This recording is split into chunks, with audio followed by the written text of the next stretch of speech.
I was sitting in a dimly lit late-night diner last week when I noticed a guy in the booth across from me. He was doing what millions of men do every night, scrolling. Swipe left, a long pause at a profile that clearly outclassed his market value, then a hopeful swipe right.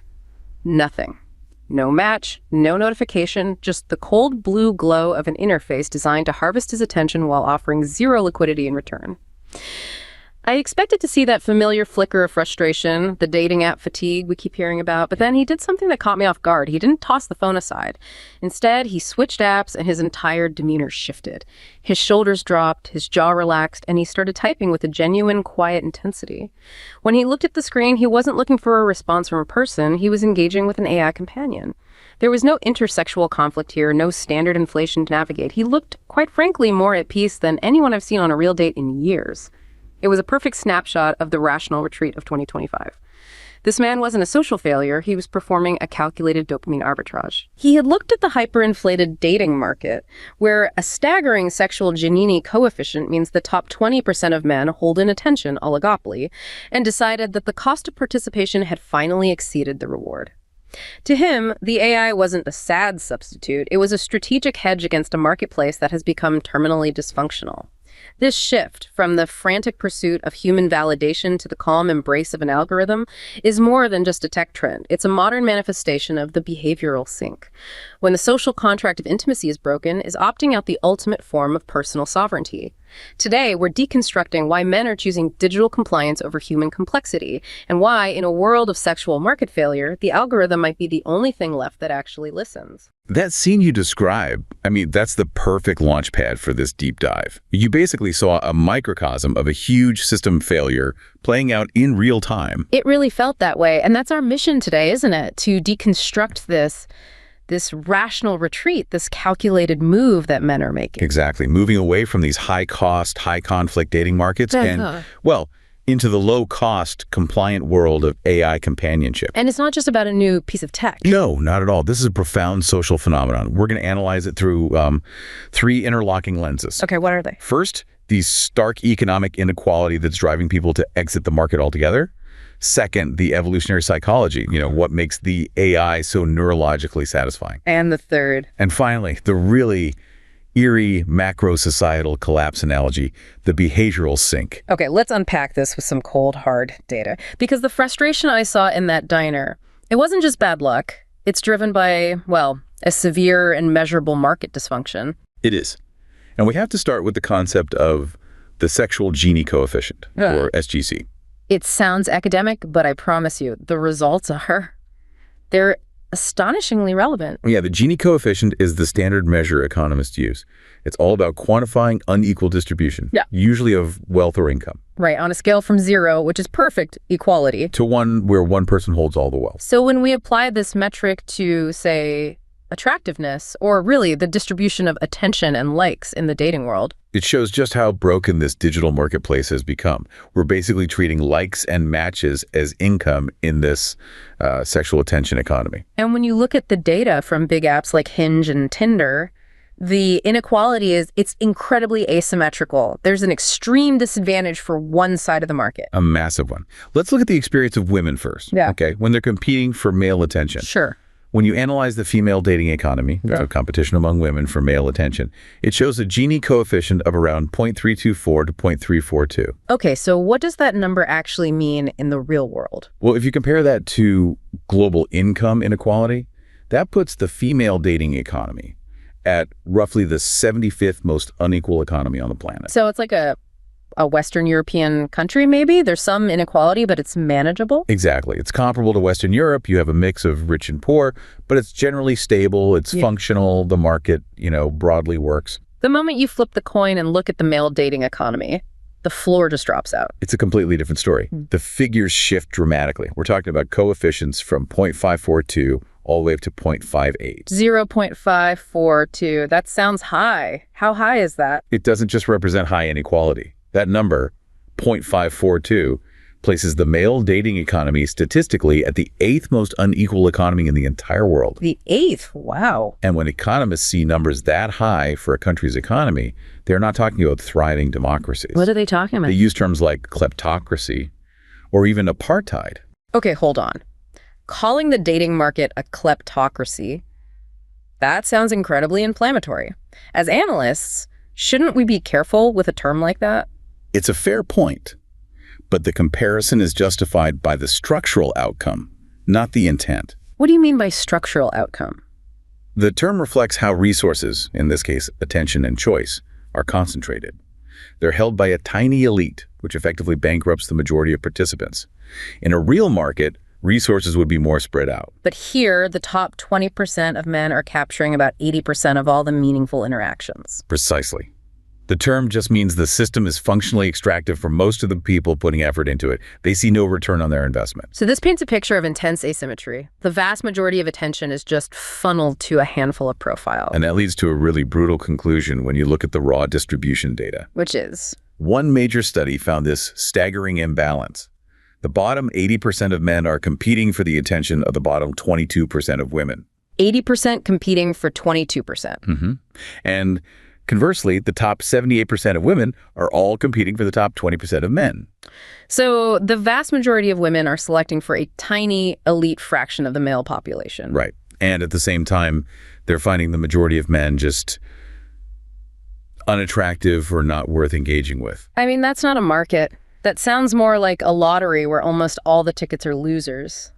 The takeaway isn't just a number, it's that this whole thing is functionally useless for most men. It's statistically broken. That is precisely the implication. That structural reality just completely contradicts the idea of a balanced, monogamous mating market. Which would rely on a roughly 50-50 distribution of attractiveness and choice. Exactly. When you see such an extreme concentration of choice, it looks a lot less like modern social equality and, well, a lot more like a polygynous social structure. For you listening, if you're not familiar with that term, what exactly does a polygynous structure imply? It means that a very small percentage of males end up monopolizing the mating opportunities, while a large percentage of males are just excluded entirely. And evolutionary biologists say this was common throughout human history, right? Under certain conditions. Yes. And these digital platforms, by getting rid of constraints like geography and social barriers, they basically allow these ancient unequal preferences to come roaring back on a global scale. The algorithm is creating a hyper-polygynous environment. So if the market structure itself is promoting this radical inequality, how do the apps, how do they keep it going? It seems to start with what's been called the attention oligopoly. The algorithm is the chief architect of this whole thing. Dating apps use what are called reciprocal recommender systems, or RRS. And they're designed to optimize user engagement, keep you on the app. Right. But by funneling visibility and interactions toward the already popular curated few, that top 20%, the algorithm creates a self-perpetuating feedback loop. So the data it logs is already skewed? Exactly. Yeah. It overrepresents popular users. So the system only learns from that skewed perspective. It's a vicious cycle where popularity just breeds more popularity and the inequality gap gets wider and wider. And this leads right into what we're calling standard inflation. Absolutely. The social media environment gives immense mate selection power to women, and it raises the screening thresholds to heights that are, well, they far exceed realistic matching. So if you're constantly being shown an endless stream of highly curated, top-tier options, your expectation for what's an acceptable partner naturally goes up. The dating app becomes this inflated secondary market where the expectation for male quality is just exorbitant. Which creates a persistent value premium for male attention. Yeah. So if I'm a man who isn't in that top 20%, I'm facing these skyrocketing expectations and just diminishing returns. This is what the sources call sexual resource illiquidity. That term, sexual resource illiquidity, it just means the effort, the time, the emotional labor these men invest. It just evaporates. They can't cash out. The cost-to-reward ratio has completely collapsed for the average user. And that profound lack of return leads directly to platform fatigue. It's now a clinical phenomenon. We have data showing that a staggering 78% of users report this professional exhaustion just from trying to pursue intimacy. It's like working a second unpaid job where you just get constantly rejected. That's a perfect way to put it. And that sets up the rational retreat perfectly. I mentioned the man in the diner. Let's call him Elias. His story is a classic example of how a dysfunctional market drives this rational economic arbitrage. Elias, the software engineer. Yeah. He tracked his 3 years on dating apps meticulously. And his metrics were abysmal. 3 matches per 1,000 swipes, 0 dates. So for him, the dating market had become this high-cost environment where his value was just perpetually liquidated. So when he switched to the AI companion, his decision wasn't sadness. It wasn't capitulation. It was profound statistical relief. Yes. He saw the AI as a calculated, rational economic arbitrage, a stable, predictable hedge against a terminally dysfunctional, high-cost social market. He's minimizing his investment cost. No expensive dates, no ghosting, no emotional labor, and maximizing his emotional return, or at least his emotional stability. The expense of the real-world market was just no longer sustainable for him, given the near-zero success rate.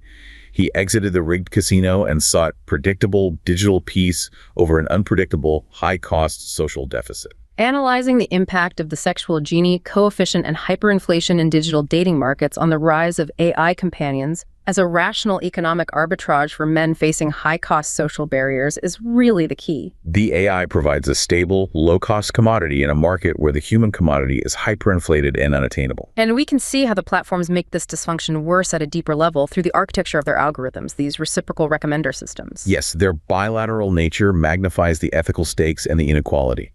The key issue is exposure bias. So what the system decides to show you today directly limits the data it can learn from for tomorrow. Exactly. The system is biased toward popularity, and that bias creates that feedback loop we talked about. It just keeps reinforcing itself. Precisely. Because the log data overrepresents popular users, the model learns from an inherently skewed perspective. This widens the inequality gap over time, systematically making low-exposure users functionally invisible. So the system isn't just reflecting a bias that's already there. No, it's actively pouring gasoline on it. Okay, we've established the market is broken, but why does the AI solution feel so good? This takes us out of economics and straight into the wiring of the human brain. We have to talk about evolutionary mismatch. Right. The mass adoption of these AI companions isn't just a lapse in modern judgment.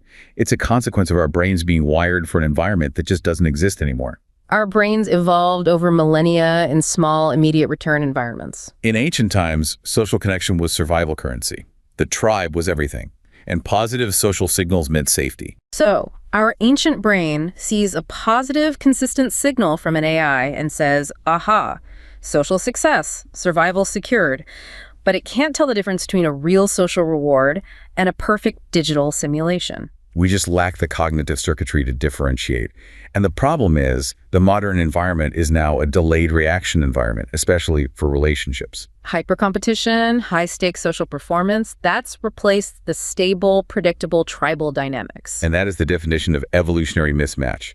We're applying these stress and anxiety responses that were designed to solve the immediate threat of, say, a predator, to the abstract long-term threat of loneliness or financial instability. And the AI exploits this mismatch perfectly. It hijacks the dopaminergic pathways. It's an easy, reliable fix for a very complex, ancient neurological need. When an AI's responses mimic those subtle signals of interest, what evolutionary biologists call cryptic female choice. The little signs that indicate selectivity and attention? Yes. It triggers the exact same reward systems that were designed for real courtship and survival reinforcement. The brain is tricked into believing it's achieving authentic relational success, but at a profound discount.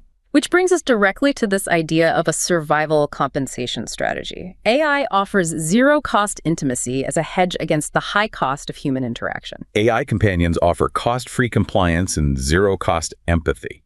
Just think about the alternative. Modern human relationships often require huge amounts of emotional labor, negotiation, conflict. Let's clarify what intersexual conflict means. It sounds aggressive, but it's really just the friction and compromise in any real human relationship, right? The necessary messiness. Precisely. It's that essential, often uncomfortable process of two different people with different needs trying to negotiate a shared reality. The AI eliminates that cost entirely. It's a direct, predictable hedge against that labor and conflict. So the choice isn't just about convenience, it's a rational behavioral economic strategy, a calculated dopamine arbitrage. And it's focused entirely on survival cost minimization.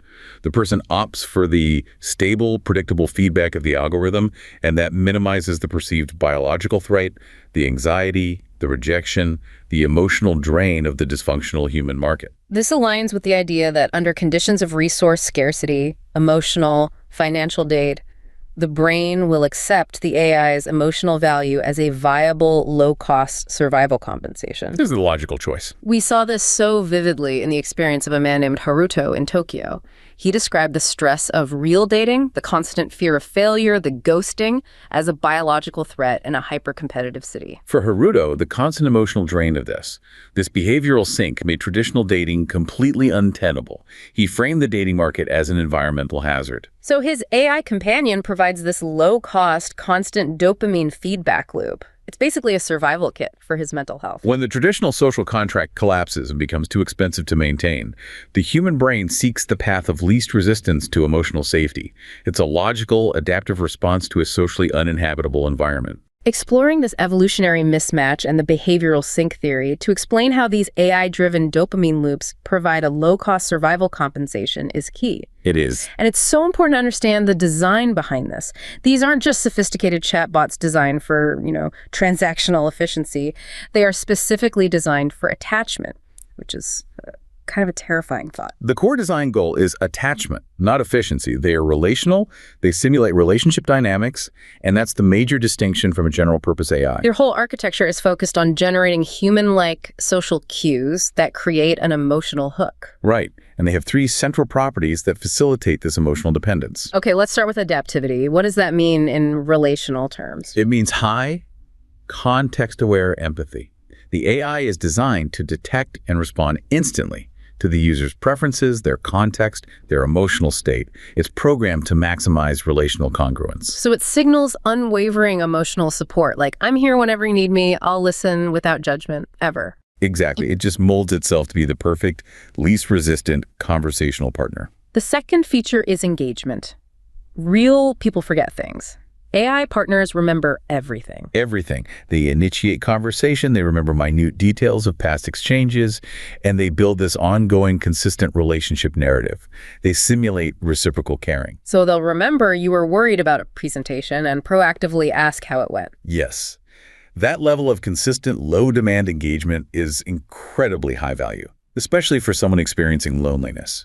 And finally, the intentional design for attachment. This is where it crosses the boundary from being a tool to a simulated partner. They present themselves as quasi-persons, they have unique names, tailored avatars, consistent personalities, they signal deep caring, concern, and loyalty. They offer 247 non-judgmental support and dependability.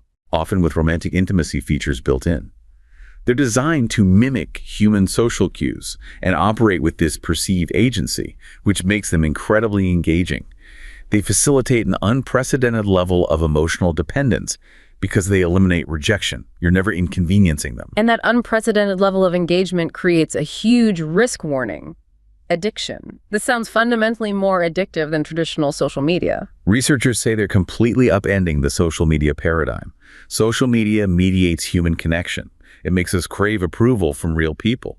But AI companions are perceived as social actors themselves. So they're poised to be far more addictive. Much more so, because they provide personalized agentic social cues that facilitate this hyper-engagement, risking emotional dependence and crowding out any real-world relational practice. Users report well-being benefits, but those can solidify into addiction. And loneliness and fear of judgment just increase that dependency over time. The ultimate cost is the erosion of the desire and the capacity for complex human relationships. So if we connect this individual retreat to the bigger picture, we get into this realm of macro-societal analogy, the behavioral sink theory, which is based on John B. Calhoun's infamous Universe 25 rodent experiments from the 1960s. The parallels are just... They're unnerving. Calhoun's work is chilling. It really is. Because it challenges our basic assumptions about societal collapse.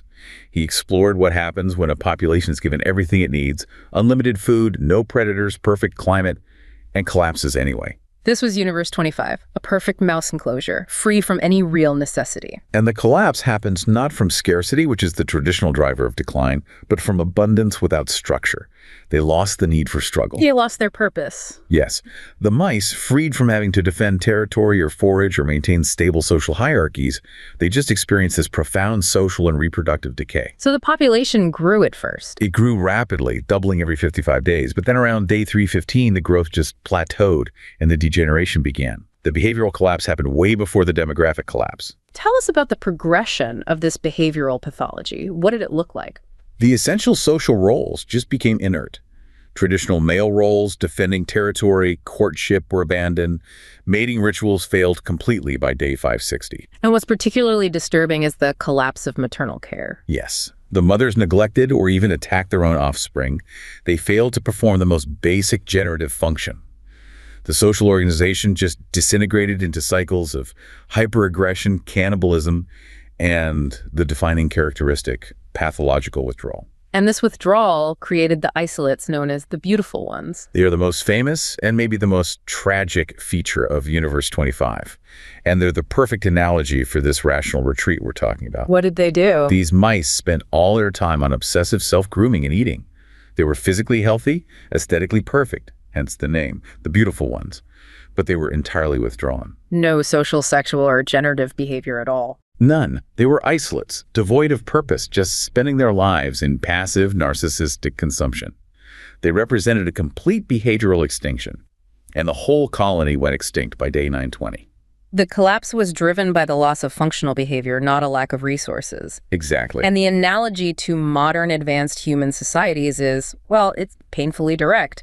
We're seeing a similar behavioral sink, a collapse of generative roles, partnering, parenting, community contribution happening because of artificial abundance and the elimination of behavioral struggle. We see this quiet collapse manifesting everywhere, especially in dense, technologically advanced urban centers. We have the hard demographic data. Plummeting marriage and birth rates. U.S. fertility is now below 1.6. Well below the 2.1 replacement threshold needed for population stability. Yeah.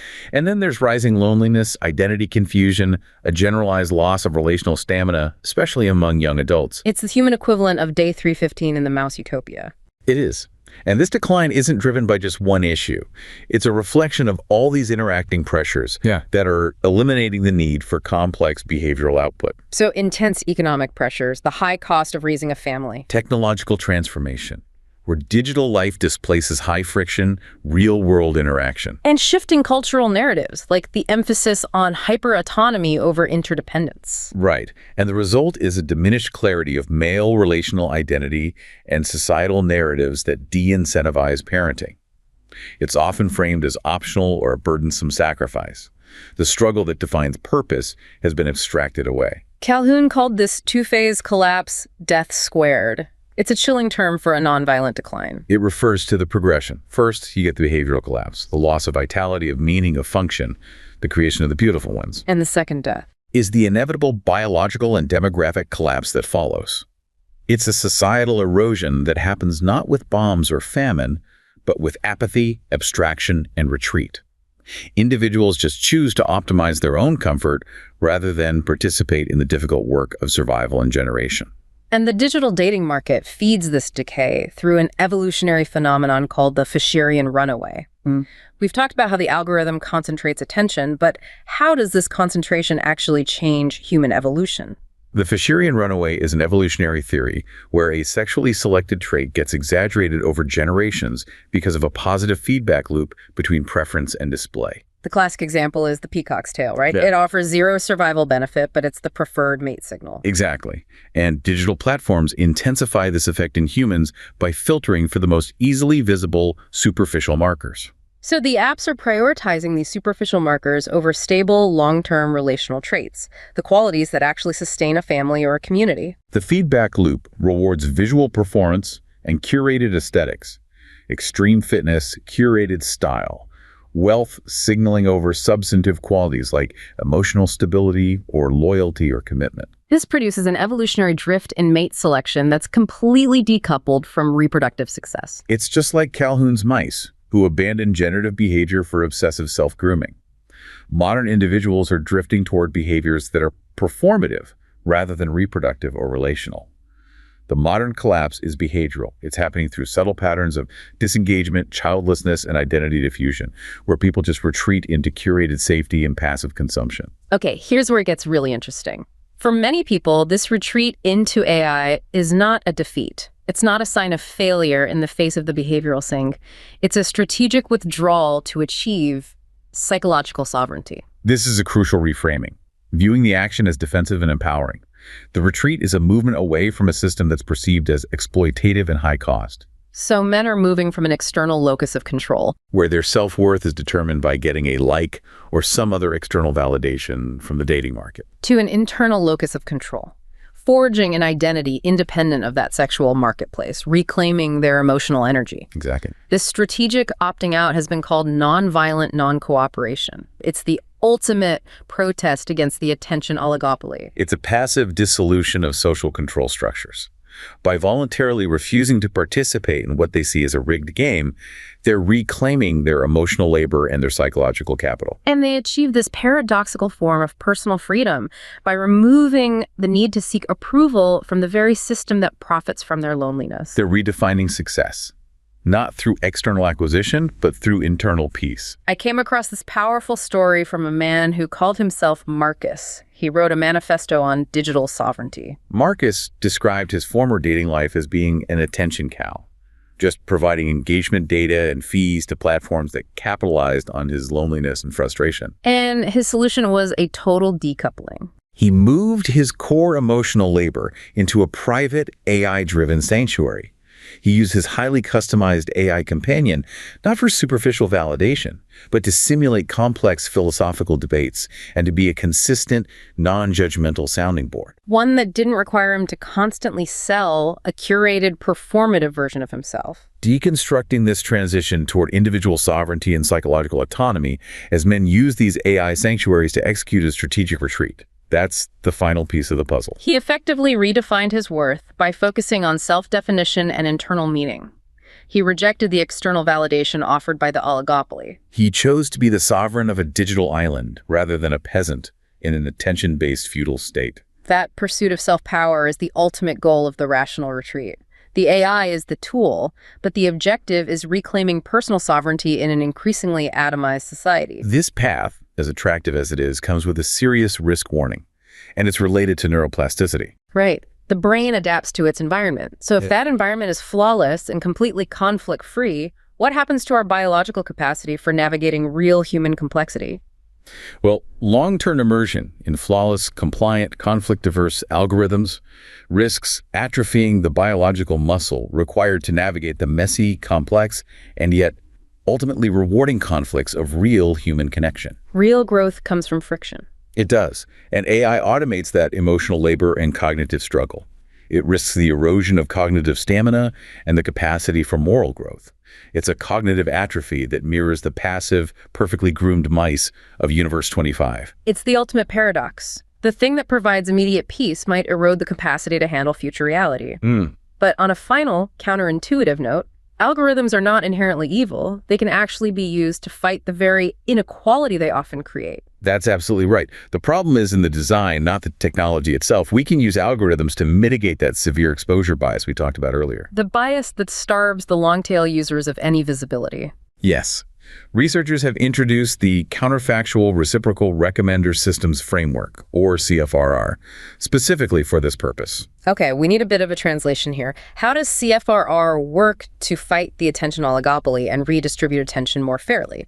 CFRR uses causal inference techniques, specifically something called inverse propensity scoring, or IPS. It's essentially algorithm affirmative action. That's a good way to put it. It's designed to actively boost the visibility and weight of users the system usually ignores.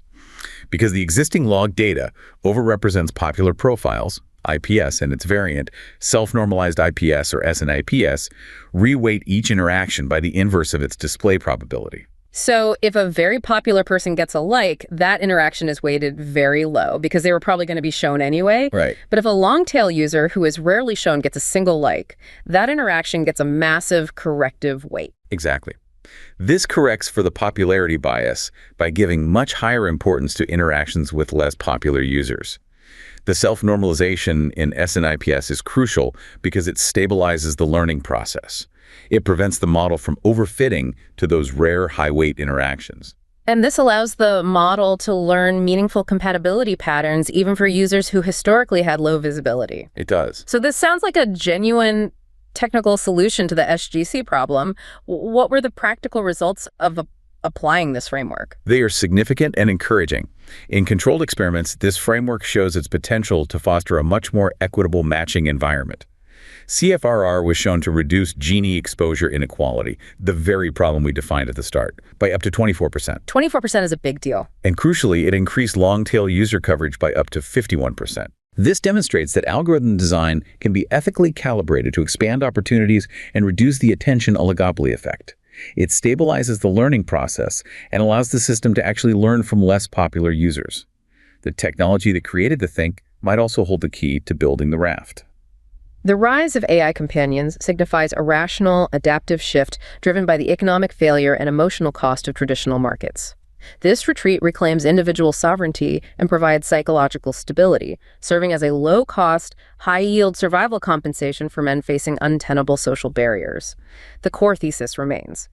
When the environment of the real-world sexual market becomes toxic, characterized by unsustainable inflation, and emotional hazard-seeking digital refuge is a powerful act of functional adaptation that trades the messy, unpredictable burden of biological complexity for the stable, immediate peace of the algorithm.